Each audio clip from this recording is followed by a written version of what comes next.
पर झूठ की राजनीति की है। और आज क्योंकि पहले से ही हमारी कैबिनेट की मीटिंग तय थी, तो आज वो कैबिनेट की मीटिंग भी हमने की है, उसके बारे में भी मैं जानकारी आपको देना चाहूंगा। सबसे पहले तो मैं चुनाव आयोग ने कल जो हरियाणा विधानसभा के आम चुनावों की घोषणा की है, मैं इसका स्वागत करता हूं। हम चुनाव के लिए पूरी तरह से तैयार हैं। भारतीय जनता पार्टी हरियाणा में तीसरी बार बड़े मैंडेट के साथ सत्ता में आ रही है। हम तीसरी बार हरियाणा में सरकार बना रहे हैं। पिछले 10 वर्षों में हमने हरियाणा का बिना भेदभाव के समुचित विकास किया है। मैं आंकड़ों और तथ्यों के साथ जनता के सामने और हरियाणा की विकास यात्रा का ब्यौरा रखूंगा।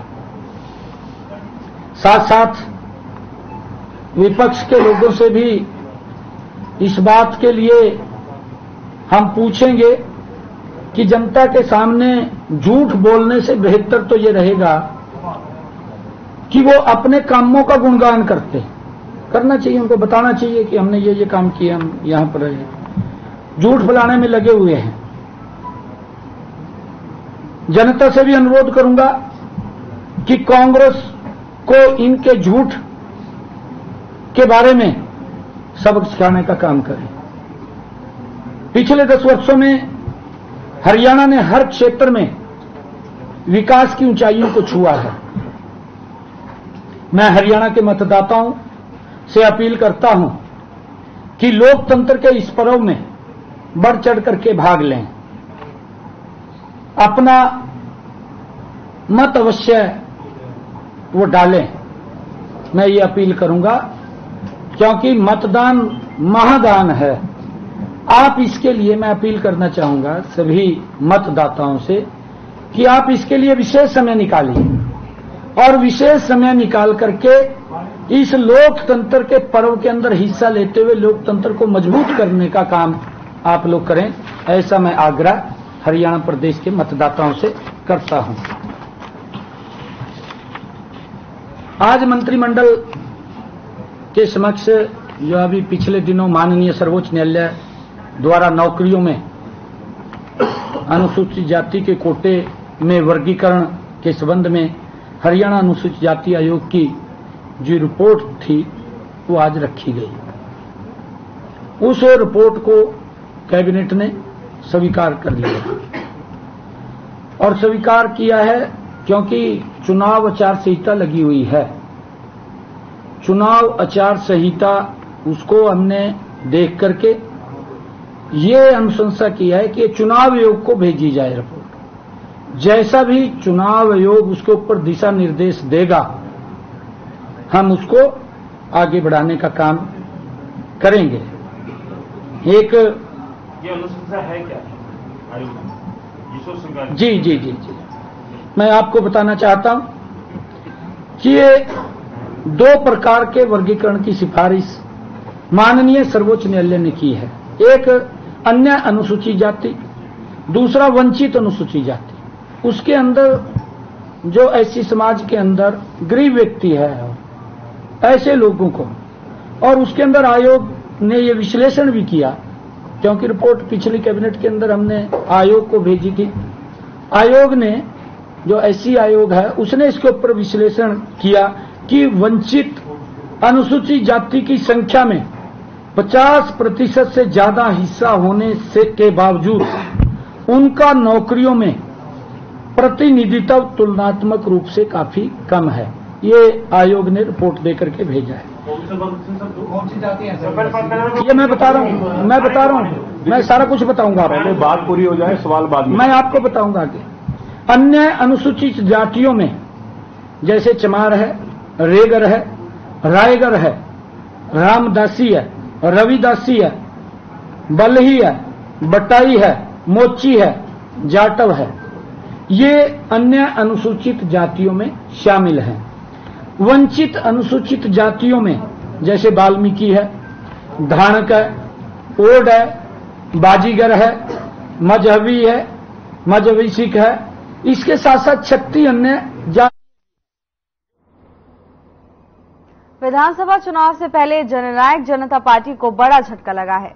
शाहबाद से विधायक और शुगर फेड के पूर्व चेयरमैन रामकरण काला ने पार्टी से इस्तीफा दे दिया है, तो वहीं पूर्व मंत्री देवेंद्र बबली ने भी जेजेपी में सभी पदों और दायित्वों से इस्तीफा दे दिया है।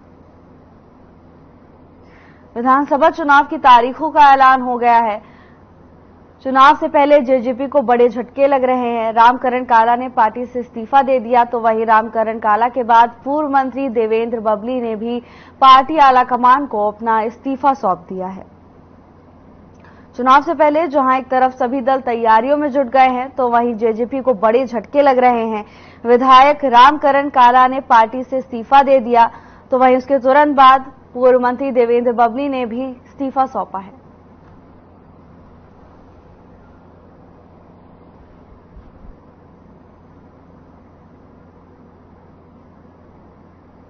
कोलकाता में ट्रेनी डॉक्टर की हत्या के बाद देश भर में डॉक्टर का विरोध प्रदर्शन देखने को मिल रहा है। इसी कड़ी में गुरुग्राम में भी विरोध प्रदर्शन देखने को मिला, जहां डॉक्टर्स ने पैदल मार्च निकालकर अपना विरोध प्रदर्शन किया। आईएमए के बैनर तले व अन्य मेडिकल एसोसिएशन के साथ मिलकर करीब 100 से ज्यादा अस्पताल के डॉक्टर्स ने इस प्रदर्शन में भाग लिया। डॉक्टर्स की मांग है कि कोलकाता में जो ट्रेनिंग डॉक्टर की बेरहमी से हत्या की गई है और उसके बाद अभी तक कोई पुख्ता कार्रवाई नहीं की गई है, इसी से आक्रोशित डॉक्टर्स ने पैदल मार्च निकालकर विरोध जताया है।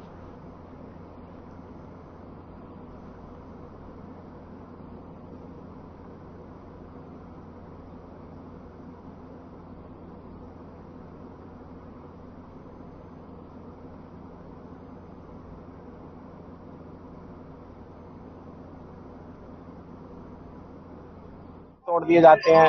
लोग इतने डॉक्टर्स के प्रति इतने, जो पहले डॉक्टर्स को भगवान माना जाता था, कि सबसे बड़ा हमें इंसाफ तब मिलेगा जब कानून में बदलाव लाया जाएगा। ऐसे भेड़ियों को बहुत जल्दी बेल भी मिल जाती है, तो कानून में बदलाव के लिए भी एक सिफारिश है और साथ साथ राष्ट्रपति शासन लगाकर।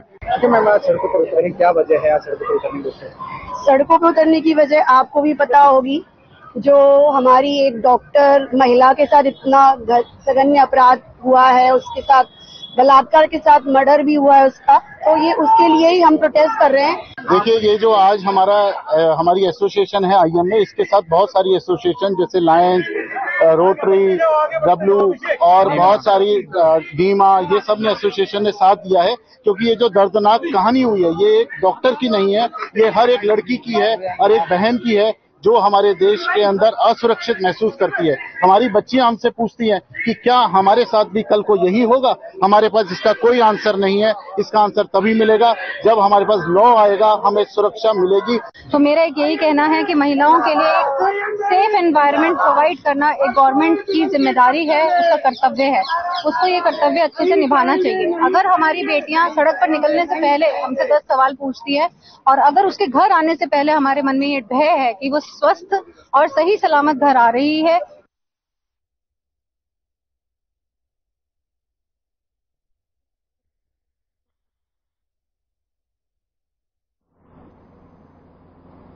पूरे देश में कोलकाता रेप मामले को लेकर रोष है। अलग अलग जगह प्रदर्शन और कैंडल मार्च निकाले जा रहे हैं। करनाल में जहां मेडिकल कॉलेज के रेजिडेंट्स डॉक्टर हड़ताल पर हैं, तो वहीं उनका साथ देने इंटर्न्स डॉक्टर भी नजर आए। अब उनका साथ देने के लिए आईएमए और डेंटल एसोसिएशन भी नजर आ रहे हैं। सभी इस मामले को बड़ी प्रमुखता के साथ उठा रहे हैं और मांग कर रहे हैं कि इस मामले में फास्ट ट्रैक कोर्ट की सुनवाई करें और जल्द से जल्द आरोपी को सख्त से सख्त सजा हो, डॉक्टर्स की सुरक्षा सुनिश्चित हो और सेंट्रल प्रोटेक्शन एक्ट लेकर आया जाए। इसके साथ ही परिवार को इंसाफ मिले और साथ ही साथ परिवार को मुआवजा भी दिया जाए। इसी को लेकर आईएमए और आईडीए ने सुबह 6 से रविवार सुबह 6 बजे तक हड़ताल रखी है, जिसमें वो ओपीडी नहीं देख रहे हैं। इसके साथ ही इमरजेंसी सेवाएं चालू हैं। ऐसे में इसी बात को प्रमुखता के साथ रखते हुए नजर आ रहे हैं।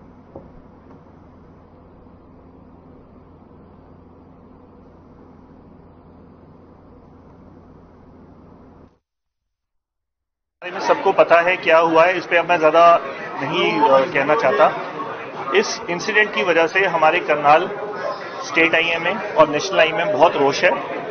सरकार से हमारी विनती है कि हमारे जो लेडीज डॉक्टर्स हैं उनको सेफ वर्किंग एनवायरनमेंट प्रोवाइड किया जाए, क्योंकि दिन ब दिन जो इंसिडेंट्स है वो बढ़ती जा रही है। डॉक्टर्स के साथ तो बढ़ी रही हैं, लेकिन जो लेडीज डॉक्टर्स हैं उनके साथ ज्यादा बढ़ रही हैं।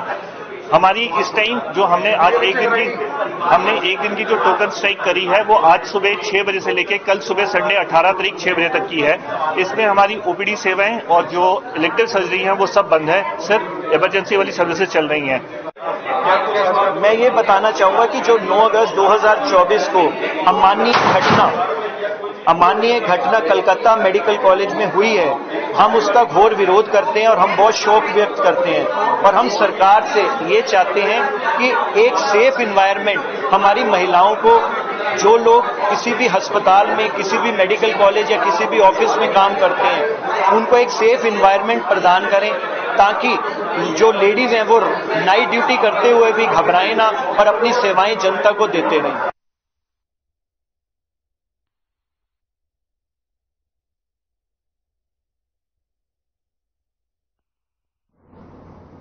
हरियाणा के यमुनानगर के मॉडल टाउन इलाके में फर्जी आईडी और फर्जी प्रॉपर्टी आईडी के माध्यम से 2 करोड़ रुपए की प्रॉपर्टी बेचने का मामला सामने आया है। यमुनानगर अपराध शाखा की हिरासत में आई ये महिला दिल्ली की निवासी परमजीत कौर है, जिसे गिरफ्तार करके 5 दिन के रिमांड पर लिया गया है। वहीं अपराध शाखा के प्रभारी सुभाष चंद्र ने बताया कि यूएसएस के राकेश कपूर के दादा जीडी कपूर के नाम 1951 से मॉडल टाउन की प्रॉपर्टी थी, जिसे इस महिला ने एक फर्जी अलॉटमेंट लेटर के माध्यम से नगर निगम में प्रॉपर्टी आईडी बनवाकर उसे 2 करोड़ में बेच दिया। साथ ही उन्होंने बताया कि इस संबंध में महिला को गिरफ्तार कर लिया गया है, और जबकि मामूली गांव का इस्लाम और एक डीलर अश्विनी सहित अन्य लोगों की तलाश की जा रही है। पुलिस इस बात की भी जांच कर रही है कि यहां की प्रॉपर्टी की वैल्यू कितनी है और इसे मात्र 2 करोड़ में कैसे बेच दिया गया।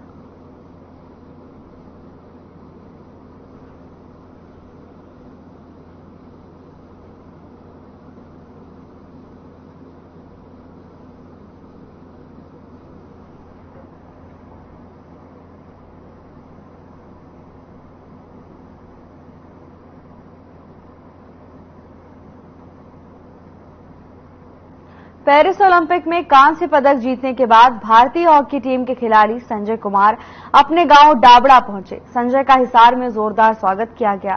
संजय ने भी अभिवादन करते हुए सभी का धन्यवाद किया। गांव में पहुंचने पर महिलाओं ने पारंपरिक रूप से तिलक लगाकर और फूल बरसाकर संजय का स्वागत किया। पेरिस ओलंपिक में कांस्य पदक जीतने पर संजय ने कहा कि इसके पीछे टीम के कोच और खिलाड़ियों की कड़ी मेहनत है। उन्होंने कहा कि इस बार के ओलंपिक में हम पदक का रंग बदलना चाह रहे थे, लेकिन हम उसमें सफल नहीं हो पाए। खुशी की बात यह है कि हम ओलंपिक में पदक जीतने में कामयाब हो पाए। चंडीगढ़ से पहुंचे हॉकी कोच गुरविंदर सिंह ने कहा कि देश के लिए गर्व की बात है कि हम हॉकी खेल में एक बार फिर विश्व में अपना स्थान बना चुके हैं। लगातार 2 ओलंपिक्स में कांस्य पदक हमारी हॉकी टीम ने जीते हैं। साथ ही उन्होंने कहा कि भारतीय हॉकी टीम में संजय का खेलना चंडीगढ़ और डाबड़ा के लिए खुशी और गर्व की बात है। डाबड़ा गांव के हॉकी कोच राजेंद्र सिहाग ने कहा कि एक कोच होने के नाते संजय के घर आने पर बहुत खुशी हुई। उन्होंने देश का नाम रोशन किया है।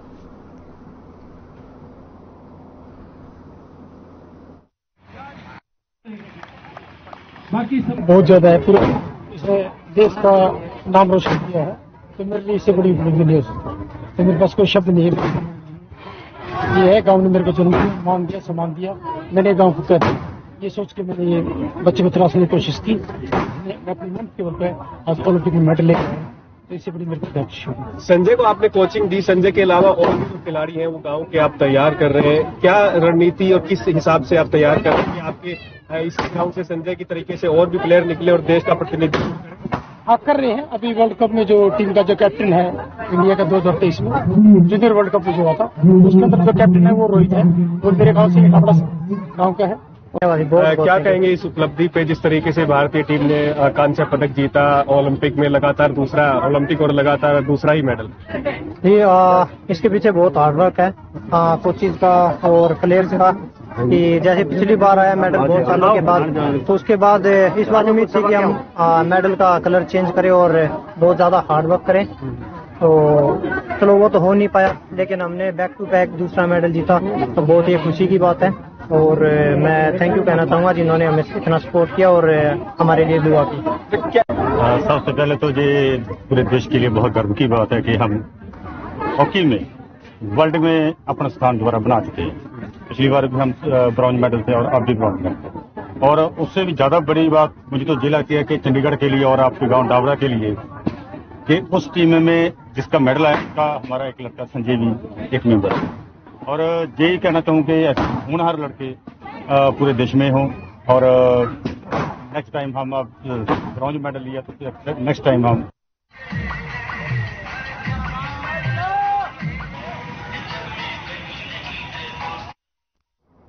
कुरुक्षेत्र पुलिस ने नशीले पदार्थों की तस्करी पर शिकंजा कसते हुए नशीला पदार्थ रखने वाले 2 आरोपियों को गिरफ्तार किया है। एंटी नारकोटिक्स सेल की टीम ने नशीला पदार्थ रखने के आरोप में अजय कुमार निवासी दादरा जिला लुधियाना पंजाब, अजय निवासी कालकली जिला लुधियाना पंजाब को गिरफ्तार करके उनके कब्जे से 1 किलोग्राम अफीम, 70 किलोग्राम चूरापोस्त बरामद करने में सफलता हासिल की है। पुलिस अधीक्षक ने बताया कि 15 अगस्त को एंटी नारकोटिक्स सेल की टीम अपराध तलाश फील्ड में मौजूद थी।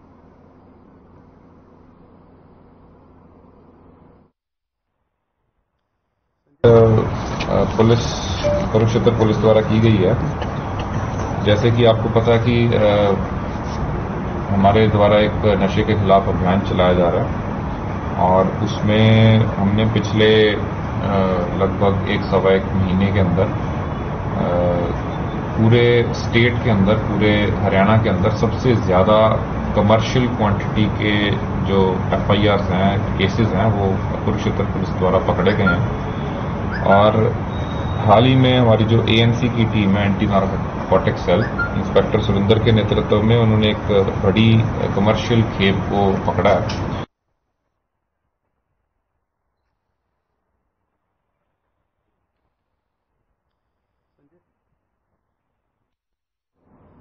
खबर कुरुक्षेत्र से है, जहां पुलिस ने करीब 10 दिन पहले कंग कॉलोनी के घर में महिला को बंधक बनाकर लूट मामले के आरोपियों को गिरफ्तार किया है। अपराध अन्वेषण शाखा 1 की टीम ने लूट मामले की वारदात को सुलझाते हुए आरोपियों को पकड़ने में सफलता हासिल की है। आरोपियों के पास से चोरी किए हुए 50 लाख रुपए, करीब 700 ग्राम सोने के गहने भी बरामद हुए हैं। मामले को लेकर पुलिस अधीक्षक जशनदीप सिंह रंधावा ने जानकारी साझा की।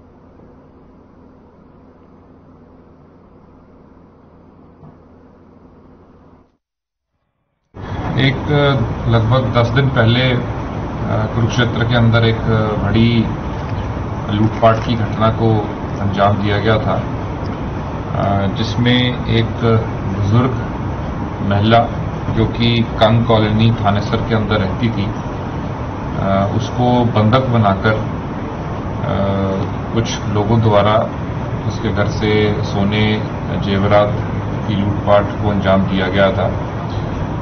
तो उसके ऊपर हमने जो तफ्तीश थी वो CIA 1 को ट्रांसफर की थी और CIA 1 की टीम इंस्पेक्टर सुरेंद्र के नेतृत्व में उन्होंने बढ़िया इन्वेस्टिगेशन करते हुए जितने भी आस पड़ोस के CCTV कैमरास थे उनको खंगाला।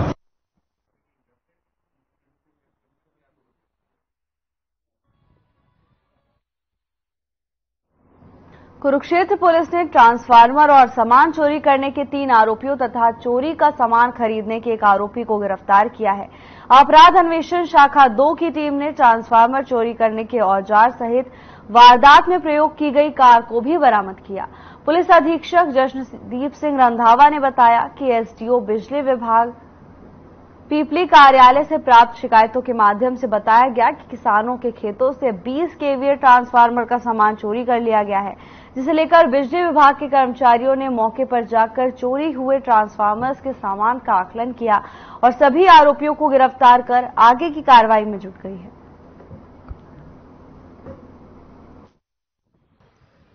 पिछले कुछ दिनों से ट्रांसफार्मर की घटनाओं के अंदर घटनाएं देखी गई थी और इसमें प्राइमरीली लेटेस्ट 28-29 की जुलाई की रात को कुछ नामालूम लोगों द्वारा कडामी के एक किसान के खेत से 20 केवी का ट्रांसफार्मर चोरी किया गया था, जिसके बारे एसटीओ साहब लोकल द्वारा कंप्लेंट दी गई थी और उसके ऊपर सदर थाने सर के अंदर पर्चा दिया गया था। इसी के ऊपर काम करते हुए सीआईए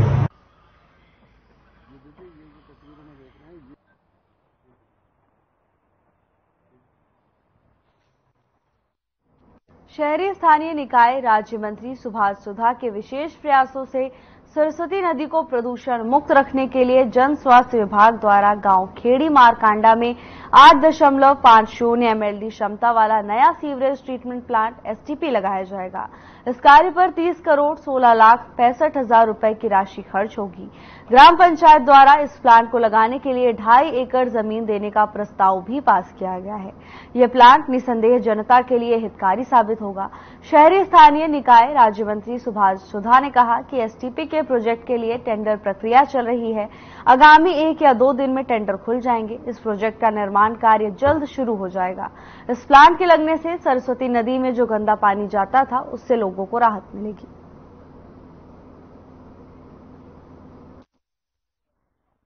देखिए, आज तक हमारे क्षेत्रों में एक भी सीवर ट्रीटमेंट नहीं लगा था। हमने 2 सीवर ट्रीटमेंट लगाए, एक नरकाधारी में लगाया, एक खेड़ी मारकंडा में लगाया और एक और खेड़ी मारकंडा के लिए गांव के लिए भी और पिपली तक एक और सीवर ट्रीटमेंट लगा दिया, हमने पास करा दिया है। उसका टेंडर मंगलवार को खुल जाएगा। 26 करोड़ रुपए का एक और सीवर। अब खेड़ी मारकंडा के लिए बड़ी सौभाग्य की बात होगी कि उनको सीवरेज का पूरा कार्य मिल जाएगा। ये बहुत बड़ी बात, खुशी की बात है खेड़ी मारकंडा और आने आसपास के लोगों को। इसके लिए बहुत बड़ा, हम तो 20 साल। हर खबर हरियाणा में फिलहाल के लिए बस इतना ही। जल्द हाजिर होंगे नई अपडेट्स के साथ। नमस्कार।